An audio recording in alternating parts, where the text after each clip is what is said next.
Leela, was this announcement a surprise? Well, on the face of it, certainly it was. This has lasted for almost 2 months now, since the July coup, where the Niger's junta was calling for the French ambassador Sylvain Ité to leave Niger. And Macron was adamant that his ambassador would not leave.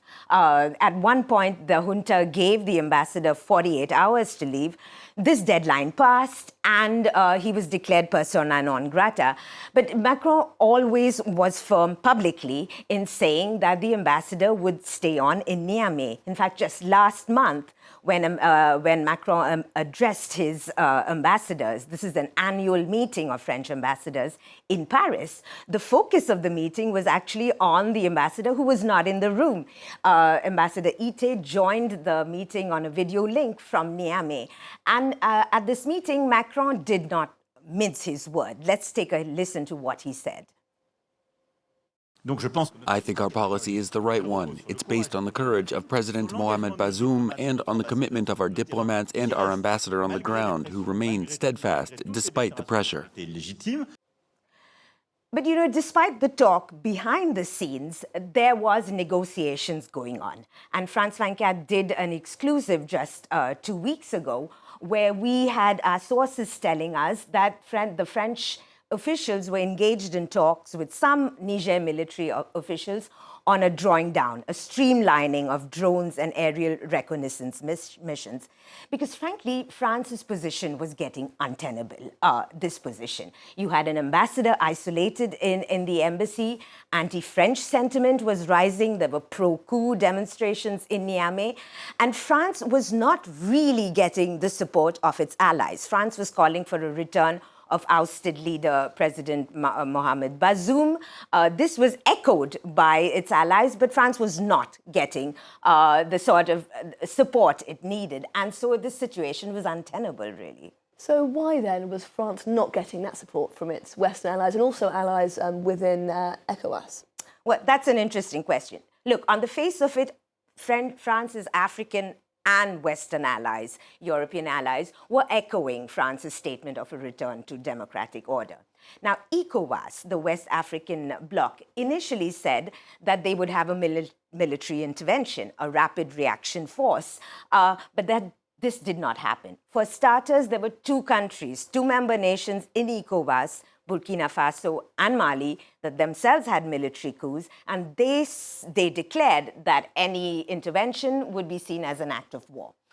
Now, the EU came out very strongly for a return to democratic order, but there was not consistency among EU member states. Italy and Germany, for instance, were calling for negotiations, for, toning down the rhetoric. And very important was the US position, because both France and the US have bases in Niger, considerable military assets in this country. If we look at a map, the US's biggest drone base in Africa is based in Agadir in Niger. Now, the US sent an envoy immediately after the coup to negotiate with the junta. It refrained from calling it a military coup, because under US legislation, if there is a military coup, Washington has to cut ties and pull out its troops. Why was the US calling for negotiations? Well, strategic interests and money, frankly. The US has put in a lot of money into its operations in Niger. From Niger, it surveys operations right from Somalia into Central Africa. So there was a lot of assets over there. And also, I think Washington was also thinking about the geostrategic calculations and security, because Niger is really important for security. And what other fallout are we expecting from this announcement? What are the consequences going to be? Well, the fallout, beyond any doubt, is a worsening security in a very geostrategic area. You just have to look at a map of Niger to figure out how important this country is. Now, Niger is a landlocked country. It shares its borders with 7 countries, and these include Algeria, Libya to the north, as well as Burkina Faso, Mali. So, so this affects security not just in the Sahel. in Central Africa, in Northern Africa, which is the Mediterranean, which is really right on by Southern Europe, and it's NATO's southern flank instead. Now, what has been happening in Niger and countries like Mali and Burkina Faso, which has been seeing the spate of military coup, is that Russia is making advances in this region. Russia has been operating with its group Wagner. Now, Wagner has fighters in the region, but it also has fake news and misinformation operations. So Russia was pushing an anti-French narrative. This is a consistent pattern that we've been seeing in former French colonies. The problem, though, is Russia is increasing its extent, its footprint in the Sahel as well as in eastern Libya. But Russia has not proved to be able to enter into the security vacuum.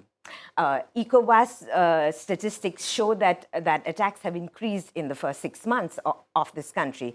Now, Russia's plan is basically a disorder, right? Moscow just wants to upturn the rules-based international order backed by the West. But it doesn't really have a plan for what it has in Africa. So this is actually pretty bad news for security in the region and for Africans in a very impoverished part of the continent. Leela Jacinto with today's Global Grid. Thank you very much.